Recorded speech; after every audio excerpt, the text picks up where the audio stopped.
এখন আমরা জানব আজকে যে পশ্চিমবঙ্গে এসআইআর নিয়ে যে বিশেষ ঘোষণা করেছে ইলেকশন কমিশন, তার পরিপ্রেক্ষিতে কী কী ডকুমেন্ট প্রয়োজনীয় আমাদের, সেটাই আজকে আমরা জানব। তো আমি সেগুলোকে এক জায়গায় কালেক্ট করে লিখে রেখেছি, সেটাই দেখে নিচ্ছি।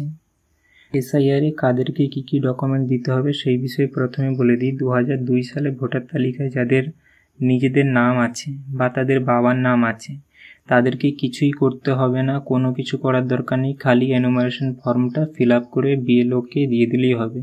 বিএলও হচ্ছে বুথ লেভেল অফিসার, তো ওনাকে দিলেই হবে, আর কোনো অসুবিধা নেই। এবারে দেখে নেওয়া যাক এনুমারেশন ফর্ম বাদ দিয়ে আর কি কি ডকুমেন্ট লাগবে।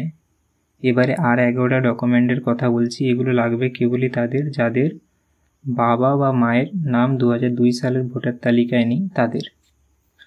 চলুন দেখা যাক তাহলে। 1. কেন্দ্রীয় বা রাজ্য সরকারের কর্মী বা পেনশনভোগীদের পরিচয়পত্র। এখানে বানানটা একটু ভুল আছে। 2.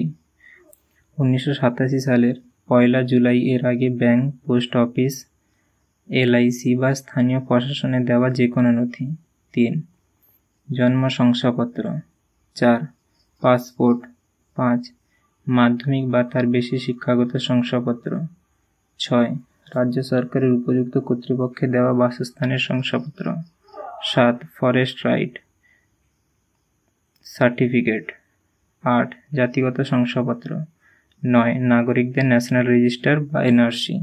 10. স্থানীয় প্রশাসনের পারিবারিক রেজিস্টার। 11. জমি বা বাড়ির দলিল। এবারে আপনারা মনে করবেন যে আধার কার্ড কোথায় গেল। আধার কার্ড হচ্ছে একটি গুরুত্বপূর্ণ নথি, কিন্তু সেটি কেবল নাগরিকত্বের প্রমাণ হিসেবে গণ্য হতে পারে না। এটাই হচ্ছে কথা।